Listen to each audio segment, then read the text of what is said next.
Olá, como vão todos vocês? Mais uma vez estamos aqui neste vídeo com o interesse de poder passar mais informações sobre este assunto que estamos pautando aí em todos os vídeos, principalmente desta série, que é a volta de Cristo para 2031. No último vídeo eu havia comentado que a igreja ela está a negar, a igreja atual, a negar aquilo que Satanás conhece, o tempo exato para a volta de Cristo. Ou seja, você pode se perguntar, mas você tem como provar isso? Porque Mateus 24:36 diz que os anjos do céu não sabem a respeito da volta de Cristo. Eu já expliquei a questão de Mateus 24:16, você pode ver alguns vídeos anteriores aí que eu vou estar abordando esse tema. Mateus 24:16, só para dar uma ideia, para aqueles que ainda não assistiram os demais vídeos que eu estou postando aqui no canal, na verdade as traduções mais antigas, portanto mais fiéis aos textos originais, nós não temos os textos originais da Bíblia, mas as traduções mais antigas são certamente as mais próximas dos textos originais e, portanto, as mais fiéis, as mais fidedignas. Essas traduções antigas, elas rezam: a respeito daquele dia e hora ninguém fará saber. Diferente das traduções contemporâneas que dizem: a respeito daquele dia e hora ninguém sabe. Não está escrito desse jeito, portanto, Jesus sabe o tempo da sua vinda, da sua segunda vinda em glória. Os anjos de Deus que trabalham em favor do homem e que estão ao redor do trono de Deus aguardando as ordens para servir aos intentos de Deus na salvação dos seres humanos, também sabem este tempo definido para a volta de Cristo. E a igreja, se vigiar, também saberá. Então, Mateus 24, verso 36, não pode ser usado como argumento para esse tipo de concepção das profecias, ok? Então, entendendo isto, se você quiser entender mais, você pode voltar em alguns outros vídeos meus. Eu quero vos dizer que não há nenhuma proibição, nunca houve na Bíblia uma proibição dizendo que ninguém poderia, em nenhum tempo, em nenhum momento, receber a revelação sobre o tempo exato da vinda de Cristo. Porque o que eu faço aqui não é marcar datas para a volta de Cristo, não é isso. Se alguém tenta me rotular como um marcador de datas para a volta de Cristo, infelizmente, ele está se utilizando de um artifício diabólico, que é, primeiro, rotular você, para depois descredibilizar o que você diz ou o que você ensina. Não, não sou um marcador de datas para a volta de Cristo. O que eu proponho é uma interpretação bíblica, aonde a revelação desse exato momento para a volta de Cristo estaria nas Escrituras, sempre esteve nas Escrituras, só que de forma velada para o tempo oportuno. E o tempo oportuno, sem sombra de dúvida, é esse o tempo em que a igreja está a viver os últimos momentos da história desse mundo e a proximidade da volta de Cristo. É isso que eu tenho pregado, é isso que eu tenho ensinado. Não estou marcando data nenhuma, estou apenas propondo uma revelação que está acontecendo neste momento, com base em Apocalipse 10, verso 7, onde eu deixo claro que estamos a viver nos dias da voz do sétimo anjo, Apocalipse 10, verso 7, e nos dias em que ele estivesse para tocar a sua trombeta, a sétima, né? Nós sabemos que a sexta trombeta se cumpriu em 1840, com a queda do Império Otomano, quando o Império Otomano se rende aos reis da Europa. Ali, em uma visão historicista, se cumpre exatamente o tocar da sexta trombeta. E como adventista do sétimo dia, eu comungo com a visão historicista das profecias. Então, se a sexta trombeta ela teve seu cumprimento em 1840 e a sétima trombeta é a volta de Cristo, como nós cremos, então nós estamos entre o final do soar da sexta trombeta e o começo do soar da sétima trombeta. A sétima trombeta é a própria volta de Cristo. Só que neste período haveria a voz do sétimo anjo, aquele que vai tocar a sétima e última trombeta. Apocalipse 10, verso 7, é só ler. Diz que na voz do sétimo anjo seria revelado o mistério de Deus, que ele anunciou por meio dos seus servos, os profetas. Então, que mistério é esse que seria revelado na voz do sétimo anjo, entre a sexta e a sétima trombeta? Sem sombra de dúvida que o mistério de Deus esteve oculto durante todo o período da história da redenção foi o momento exato da volta de Jesus. Ellen White diz no Desejado de Todas as Nações que o momento exato, o tempo exato da volta de Jesus é o mistério de Deus. Ela não diz é um mistério de Deus, mas é o mistério de Deus. Portanto, se era mistério de Deus, certamente que seria revelado em um momento oportuno, e esse momento agora é chegado. Não foi para o dia dos patriarcas, não foi revelado para o dia dos discípulos, não foi revelado para o tempo de Ellen White, mas foi revelado, está sendo revelado para os nossos tempos. Ou seja, o tempo exato para a volta de Cristo. E nós estamos propondo aqui, por um estudo sistemático das profecias, obviamente a revelação profética, que acontecerá em 2031. E obviamente que nós iremos pegar aqui um outro vídeo onde iremos esboçar isso sistematicamente. Não tem nada fora da Bíblia. Marcação de data seria alguém sugerir com ideias próprias. Mas não, estou falando dentro da Bíblia. E como nós sabemos, a Bíblia é uma palavra dinâmica, ela não é estática. A Bíblia, ela é o que nós podemos chamar a luz da aurora, que vai brilhando, brilhando, brilhando, até ser meio-dia. Assim é a Bíblia, assim são as verdades da Bíblia. Então, dentro deste princípio, dessa luz progressiva que a Bíblia apresenta, então nós temos o ápice das profecias, que é a volta de Cristo. E, obviamente, que seria revelado esse tempo para a igreja que viveria neste tempo, neste período, a igreja de Laodiceia, o povo que aguarda o juízo tanto investigativo, que já está em andamento desde 1844, como o juízo executivo, que irá vir com a volta de Jesus. Então, sem dúvida, nós somos esse povo.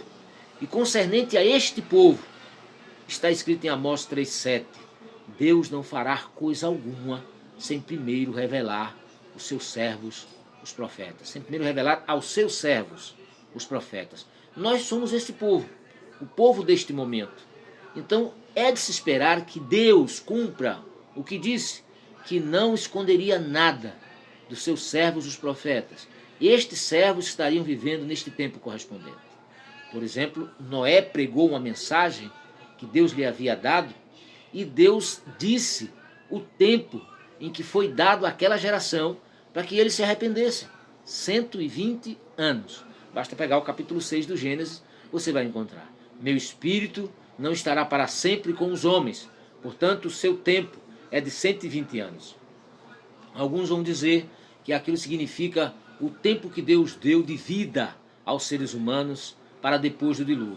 Isso não condiz com a verdade, porque depois do dilúvio nós podemos ver aí homens que viveram 400 anos, 500 anos. Então não tem nada a ver os 120 anos com a idade cronológica, com a idade dos seres humanos, mas o tempo que Deus deu para aquela raça privilegiada, obviamente, para aquela raça antediluviana, para que eles se arrependessem, né? Se arrependessem dos seus atos. E Noé pregou uma mensagem convicta do tempo. Certamente que Noé dizia, 120 anos está sendo dado a vocês para que vocês se arrependam. E durante 120 anos Noé pregou uma mensagem direta, e infelizmente essa mensagem não foi aceita, não foi atendida. E o curioso é que 7 dias antes, isso está no capítulo posterior, capítulo 7 do Gênesis, Deus chama Noé e diz, Noé, entra tu e a tua família na tua arca, ou na arca, porque eu irei destruir o mundo com o dilúvio. Entra tu e a tua família, porque daqui a 7 dias eu destruirei o mundo com o dilúvio. Agora Deus não só tinha dado o tempo a Noé, como agora tinha dado o dia e com certeza a hora em que o dilúvio cairia sobre a terra. Portanto, Deus disse: daqui a 7 dias enviarei o dilúvio sobre a terra. E Jesus, em Mateus, ele transforma os dias de Noé em profecias. Ele diz: assim como foi nos dias de Noé, será também nos dias do Filho do Homem. Ele tornou os acontecimentos dos dias de Noé acontecimentos proféticos. Portanto, nos dá a autoridade para dizer que os 7 dias que Deus disse a Noé, 7 dias antes, Noé entra na arca, porque daqui a 7 dias eu irei destruir o mundo com um dilúvio. Esses 7 dias passam a ser 7 anos. Tá? Por quê? Porque está escrito que tudo o que está escrito para o nosso ensino foi escrito. Aqui nós temos uma profecia velada. Esses 7 dias, então, poderiam ser entendidos, aplicados ao tempo do fim, como 7 anos. 7 anos antes, Deus revelaria o tempo exato para a destruição desta geração, assim como também revelou 7 dias antes como tempo exato para a destruição daquela geração antediluviana, ou melhor dizendo, daquela geração diluviana, melhor dizendo assim. Então, obviamente que nós temos todos os indícios dentro da profecia para estar embasado ao dizer que Jesus voltará daqui a 2031, no ano 2031. Este é o tempo. Por quê? Porque estamos nos baseando numa profecia velada das Escrituras dos tempos de Noé, que o próprio Cristo tornou profético. Aquele tempo foi tornado por Cristo profético. Ok?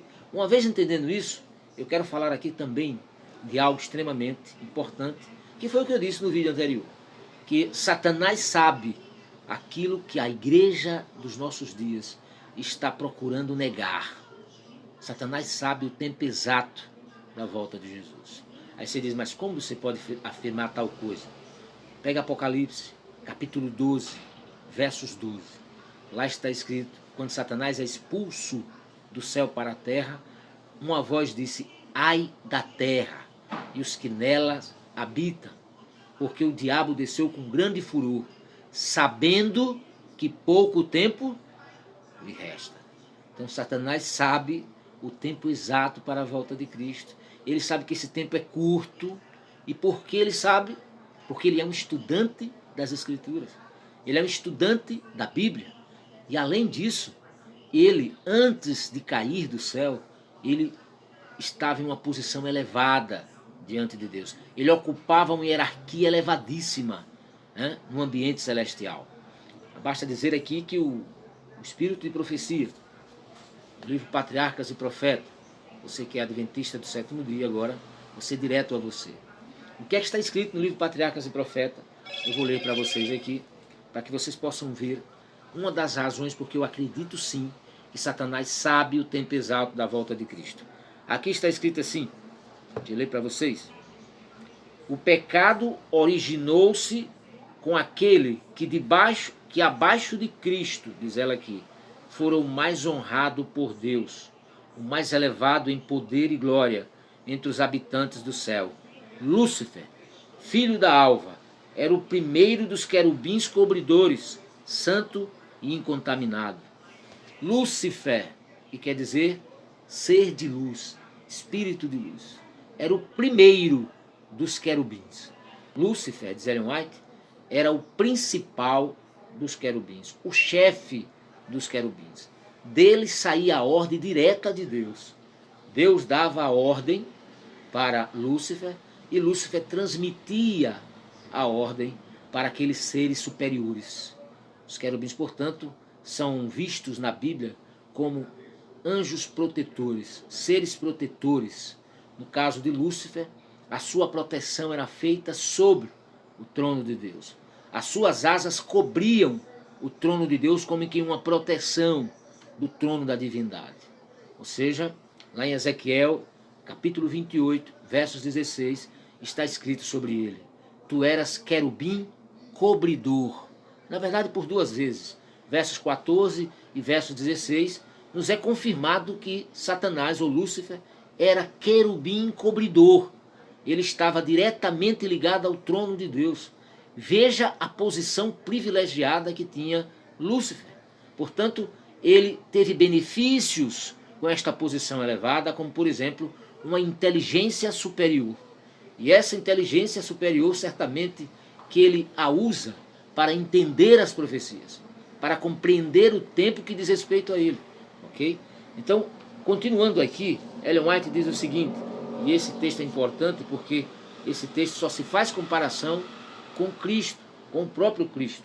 Quando ela diz assim, ainda se referindo a Lúcifer, ela diz, aqui concluindo, ela diz, porquanto a presença do grande Criador e os incessantes raios de glória que cercavam o eterno trono de Deus repousava sobre ele. Veja que coisa interessante. Aqui tínhamos o trono de Deus envolto na glória do Pai e do Filho, e esta glória, os raios desta glória, de alguma forma se estendiam para Lúcifer, repousavam sobre Lúcifer. Vejam o que esse anjo tinha de benefício sobre os demais anjos, porque ele raios da glória, da própria glória do trono de Deus. Esses raios repousavam sobre ele. Isso só diz respeito, pela única vez, só faz referência a Cristo. Olha o que diz aqui. O Filho de Deus partilhava do trono do Pai, e a glória do ser eterno, existente por si mesmo, rodeava a ambos. Jesus era rodeado da glória do trono, portanto compartilhava do trono do Pai. E esta glória que emitia raios, estes raios repousavam sobre Lúcifer, como vimos aqui no texto anterior. Isto está no Patriarcas e Profeta, na página 34 e na página 36. Entre a 34 e a 36, porque esta daqui é uma edição não original, apenas uma tradução do Patriarcas e Profeta original. Mas vocês vão encontrar aqui, entre a página 34 e 36, esses dois textos aqui. Então Satanás era um ser privilegiado no céu. E mesmo quando ele caiu do céu, ele não perdeu esse privilégio. Não foi tirado dele a sua inteligência. Não foi tirado dele as virtudes que lhe haviam sido concedidas pelo próprio Deus. Ele era o comandante do céu. Depois de Cristo, ele era o primeiro ser divino elevado nas cortes celestiais. Então, nas cortes celestiais. Então, veja o privilégio que esse anjo ainda hoje tem, porque ele não perdeu nenhum dos seus atributos. Então, Satanás sabe o tempo exato da volta de Cristo. Apocalipse 12, versos 12. E ai da terra, porque Satanás desceu para ela, sabendo que pouco tempo lhe resta. Um outro texto que comunga com este pensamento é Mateus, capítulo 8, versos 28 e 29. Pegue a sua Bíblia, não vou pegar aqui por questão de tempo, mas a minha Bíblia está aqui, aberta no texto, de Mateus 8, 28 e 29. Ou seja, Jesus foi às terras dos Gadarenos, e ao chegar nestas terras dos Gadarenos, ele foi recebido por dois homens endemoniados. A história diz que esses homens saíam dos sepulcros, eles moravam em cemitérios, portanto está claro os espíritos que se apossavam desses homens, né? E eles se rasgavam, se agrediam, se machucavam, e quando Jesus entrou ali nas terras dos Gadarenos, esses dois homens correram na direção de Jesus e caíram de joelho diante dele. Obviamente, o Filho de Deus. Os demônios reconheciam Jesus como Filho de Deus. E as palavras desses dois homens endemoniados são dignas de notoriedade. Veja o que eles disseram no versos 29 do capítulo 8. Que temos nós contigo, Jesus de Nazaré? Viestes aqui para nos atormentar antes do tempo devido? Vamos repetir de novo. Que temos nós contigo, Filho de Deus? Em outras traduções diz Jesus de Nazaré. A minha tradução diz Jesus de Nazaré. Viestes para nos atormentar antes do tempo devido? Isso lhe diz alguma coisa, meu amigo? Isso lhe diz alguma coisa, meu irmão? Nada está escrito por acaso. Ou seja, este texto está afirmando que os demônios conhecem o tempo devido da sua atormentação, ou melhor, do seu tormento, o tempo devido da sua destruição. É tanto que eles perguntaram a Cristo: o que temos nós contigo? Ainda não chegou o tempo. Ainda não chegou o tempo devido. Vou ser mais explícito. Foi o que eles disseram. Ainda não chegou o tempo devido. Eles conhecem o tempo devido em que eles serão destruídos. Por isso, obviamente, está escrito em Apocalipse 12:12 que Satanás desceu com fúria, porque ele sabe o tempo devido da sua destruição. Então, ele está redobrando os seus esforços para enganar. E uma das coisas que ele tem feito é esconder da igreja atual exatamente este período. Portanto, temos pastores, infelizmente, pastores adventistas, que se dizem guardiões da verdade, que estão indo às redes sociais para dizer que, de alguma forma, este tipo de mensagem é satânica. Me parece que é o contrário. O que é satânico, na verdade, é este esforço de querer mostrar que, em tempo algum, essa mensagem do tempo exato para a volta de Cristo deveria ser dada. Isso não é verdade, meu irmão. Se não foi dada aos patriarcas, se não foi dada aos discípulos, se não foi dada a Ellen White e aos pioneiros da sua época, era porque não era para o tempo deles. Agora é chegado o tempo. Apocalipse 3:3. Jesus, depois de glorificado, ele diz para a igreja: se vocês não vigiar, eu virei a vocês como um ladrão, e não saberás a hora em que eu virei sobre vocês. Veja, Jesus está reprovando a igreja por não saber o tempo em que ele viria sobre ela. Então, amados, ao invés de imaginar que este tempo é um tempo de proibição para se saber o tempo exato para a volta de Cristo, este é o tempo da revelação. De maneira oposta, este é o tempo da revelação. E eu pergunto, se realmente Deus está a revelar a sua igreja, aqueles que estiverem de mente e corpo aberto para receber, mente e coração aberta para receber essa revelação, se Deus estiver revelando de fato a igreja, e você está indo de encontro, não estaria você lutando contra o próprio Deus? Pare para pensar nisso. Pense nisso cuidadosamente. Então, neste vídeo quero deixar essa mensagem. Satanás sabe o que a igreja dos últimos dias procura negar. O tempo exato da volta de Cristo, que está sendo dada à igreja como revelação. Que Deus possa ser contigo e que Ele possa lhe abençoar ricamente.